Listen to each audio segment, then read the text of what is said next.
Hello friends, मेरे channel में आपका स्वागत है। आज के व्लॉग में मैंने आपके साथ किचन की डीप क्लीनिंग शेयर की है। किचन में जितनी भी चीज़ें हैं, सबको बाहर निकाल कर पूरी तरह से साफ करने जा रही हूँ।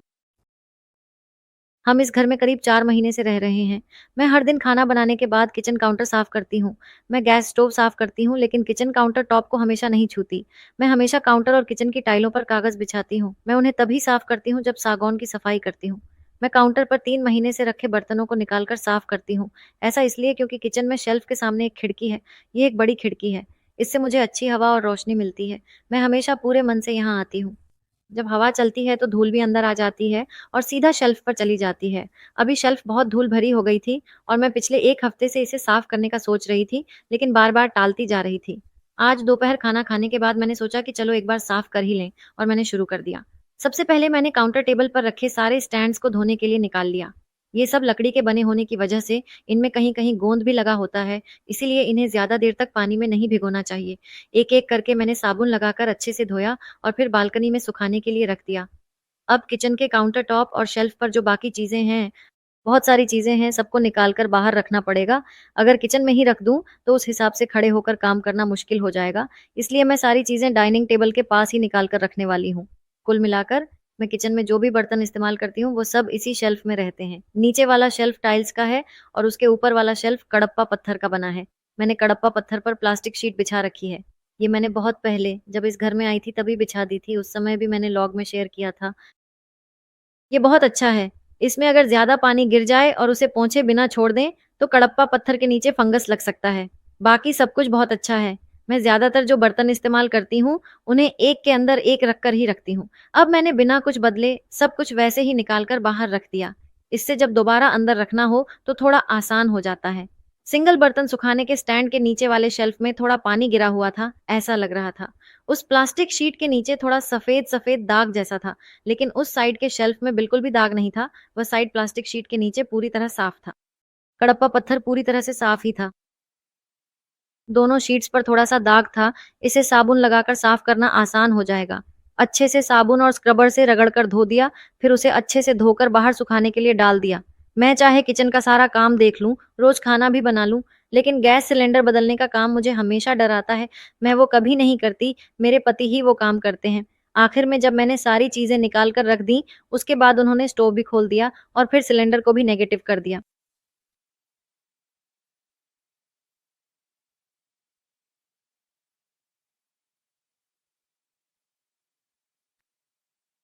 अब कुछ दिनों से स्टोव के नीचे की जगह को मैंने बिल्कुल भी साफ नहीं किया था। जब भी हम उसे बार-बार उठाते थे, तो गैस लीक होने जैसी बदबू आती रहती थी। हम लोग भी अक्सर ट्यूब बदलते रहते थे। ऐसा करने से काम ही नहीं होता, इसलिए मैंने अब उसे साफ करना ही छोड़ दिया था। बस एक कपड़ा लेकर जितना हाथ पहुँचता है, उतना ही पोंछ लेती थी। लेकिन अब बहुत चिपचिपा सा लग रहा था। ये जो आप देख रहे हैं, ये अगारो ब्रांड का इलेक्ट्रिक स्पिन स्क्रबर है। ये प्रोडक्ट हमारी सफाई का काम बहुत जल्दी खत्म कर देता है, क्योंकि ये अच्छे से तेज़ी से स्क्रब करता है और सारे दाग धब्बे हटा देता है। हमें ज़्यादा देर तक हाथ दर्द होने तक खड़े होकर रगड़ने की ज़रूरत नहीं है, ये खुद ही आसानी से स्क्रब कर देता है। मैं सबसे पहले किचन की दीवार ही साफ करने जा रही हूँ, उसके बाद काउंटर टॉप वगैरह भी साफ करना है। छोटे ब्रश में प्रेस किया है, बस ऑन करके जहाँ दाग हैं, वहाँ रखकर घुमा देना ही काफ़ी है, वह खुद ही अच्छे से स्क्रब कर देता है। हमें ज़्यादा ज़ोर लगाने की ज़रूरत नहीं है। मैंने इस दीवार पर सिर्फ एक साइड में ही स्क्रब किया है, दूसरी साइड में स्क्रब किया ही नहीं। इस साइड को अब कपड़े से पोंछ कर दिखा रही हूँ, देखिए कितना साफ हो गया है, वहाँ कोई दाग नहीं है। वह तेल की चिपचिपाहट भी पूरी तरह साफ हो गई है। इसी तरह पूरी दीवार को साफ करने के बाद अब मैं अगला किचन काउंटर टॉप साफ करने जा रही हूँ। चारों तरफ अच्छे से पानी हल्का छिड़क दिया है, ताकि सब जगह भीग जाए। काउंटर टॉप पर जहाँ गैस स्टोव रखा था, उसके नीचे काफ़ी दाग थे, इसलिए मैंने फाइबर ब्रश का इस्तेमाल किया। ये बहुत अच्छे से और भी ज़्यादा रगड़ कर साफ करता है। स्क्रब करते वक्त ही दिख रहा था कि सारे दाग अच्छे से प्रेशर डालकर हट रहे हैं।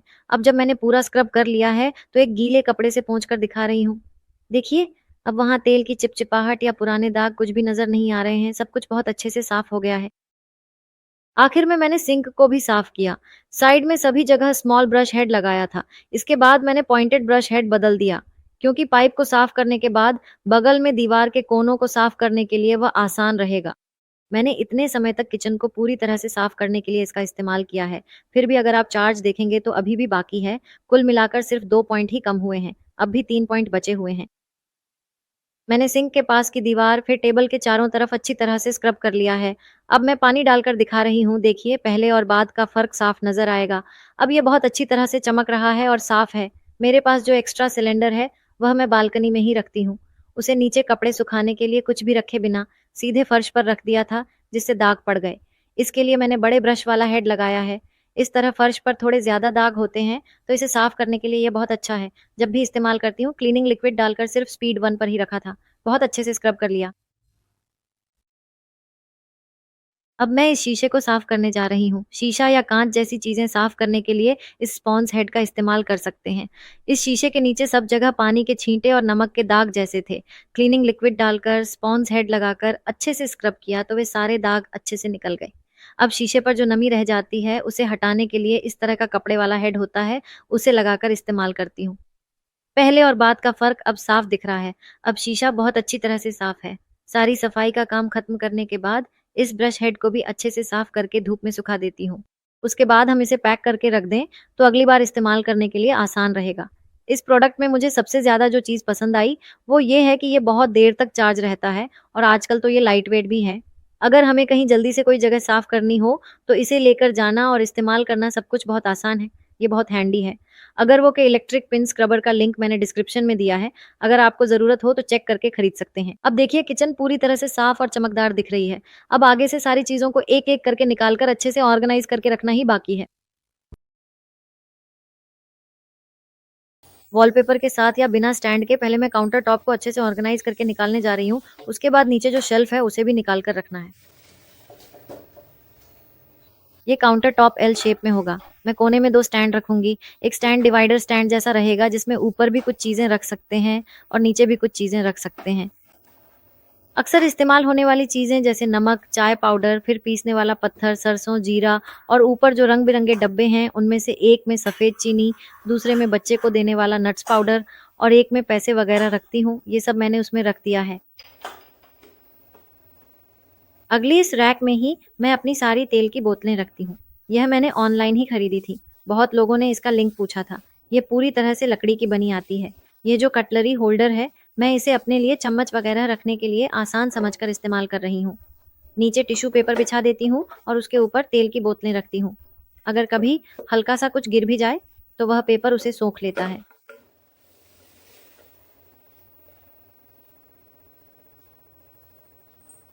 अगले उन दोनों स्टैंड्स के बगल में ही मैं अक्सर खाना बनाने में इस्तेमाल होने वाले चम्मच वगैरह को ऐसे एक होल्डर में रखती हूँ।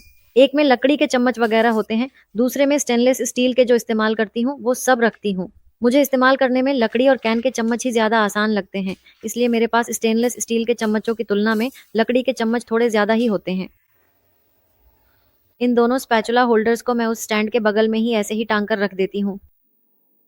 इस किचन में काउंटर टॉप थोड़ा कम ही है, इसलिए अगर बहुत सारी चीज़ें रख दी जाएँ, तो खाना बनाते समय जगह ही नहीं बचती और तब मैं सोचती रहती हूँ कि इन बर्तनों को कहाँ रखूँ। इसलिए आप देखेंगे तो मिक्सी वगैरह मैं यहाँ नहीं रखती। मिक्सी, ग्राइंडर कुछ भी काउंटर टॉप पे नहीं आता। मिक्सी भी नीचे ही रखती हूँ। सिर्फ़ छोटा ब्लेंडर ही काउंटर टॉप पर रखती हूँ, वो भी जहाँ स्पैचुला वगैरह टाँगे हैं वहीं। उसके बगल में प्लग पॉइंट है, इसलिए मैं अपने छोटे ब्लेंडर को उसी के पास रखती हूँ।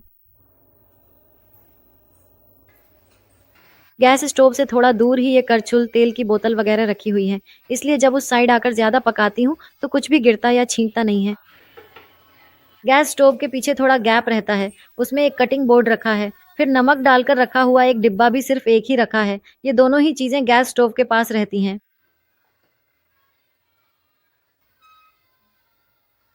किचन सिंक के पास ड्रेनर बास्केट रखने के लिए थोड़ा जगह छोड़ा है, उसके बाद ही शेल्फ्स रखी हैं। इसमें हम ऊपर प्लेट्स वगैरह रख सकते हैं। नीचे भी एक छोटी शेल्फ है, उसमें बाउल, कप वगैरह रख सकते हैं। उसमें मैंने ज़्यादा चीज़ें नहीं रखी हैं। ऊपर वाली शेल्फ में ही सिर्फ प्लेट्स रखी हैं। नीचे की शेल्फ अगर हमें इस्तेमाल नहीं करनी हो तो उसे बंद भी कर सकते हैं। मैंने भी वैसे ही उसे बंद करके रखा है। इस रैक में मैं स्टेनलेस स्टील प्लेट्स बिल्कुल नहीं रखती, पूरी तरह से सिर्फ सिरेमिक प्लेट्स ही रखती हूँ। स्टेनलेस स्टील प्लेट्स वगैरह सब नीचे काउंटर टॉप के नीचे ही रखती हूँ। इस स्टैंड में थोड़ी बड़ी स्टेनलेस स्टील प्लेट्स टिक नहीं पाएंगी, इसमें सिर्फ पतली प्लेट्स ही टिक सकती हैं। इसलिए यह सिरेमिक प्लेट्स रखने के लिए बहुत अच्छा सेट हो जाता है, बस इतना ही। अब काउंटर टॉप पर रखने वाली सारी चीज़ें रख चुकी हूँ। अभी सिंक के पास रखने वाली ड्रेनर बास्केट ही नहीं रखी है, बाकी काउंटर टॉप पर हमेशा यही चीज़ें रहती हैं। साफ करने के बाद अब देखने में बहुत अच्छा और चमकदार लग रहा है, किचन जैसा लग रहा है।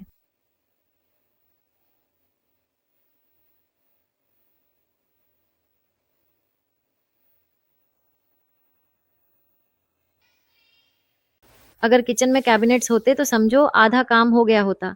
लेकिन जब कैबिनेट्स नहीं होते तो चाहे हम कितनी भी अच्छी तरह से चीजें रखें, बर्तन वगैरह हमेशा बिखरे हुए ही दिखेंगे। ओपन किचन की तो बात ही छोड़िए, बार-बार आकर चीजों को ठीक से जमाना ही पड़ेगा।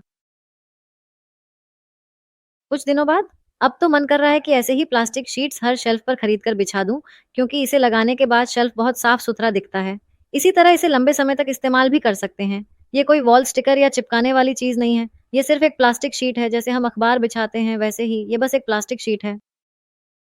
अगर इसमें दाग लग जाए तो इसे धोकर फिर से इस्तेमाल कर सकते हैं। बस इतना ही, ये आसानी से फटता भी नहीं है। शेल्फ पर वो शीट सब मैंने फैला दी हैं। अब आगे लाइन में यही करना है। यहाँ रखे सारे बर्तन उठाकर वहाँ जाकर जमाने हैं।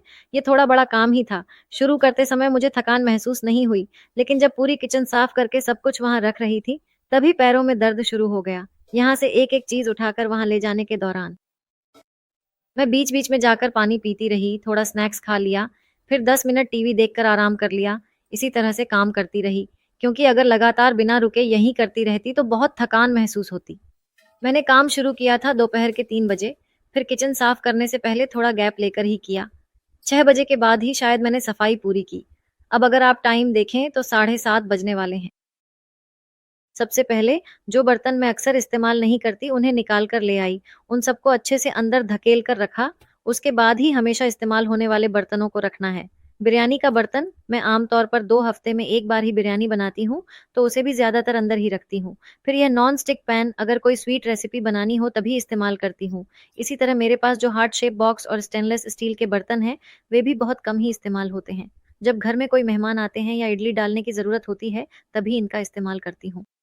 डेली मैं उन बर्तनों का इस्तेमाल नहीं करती, इसलिए उन्हें पीछे रख दिया। मिट्टी के बर्तनों को एक के अंदर एक डालकर अंदर रख दिया। उसके बगल में जो जगह है, वहाँ लोहे के सारे बर्तन एक साथ रख दिए। इसके नीचे एक कपड़ा बिछाऊँगी जिसे बाहर धोकर सुखाया है। सूखने के बाद कल उसे रख दूँगी।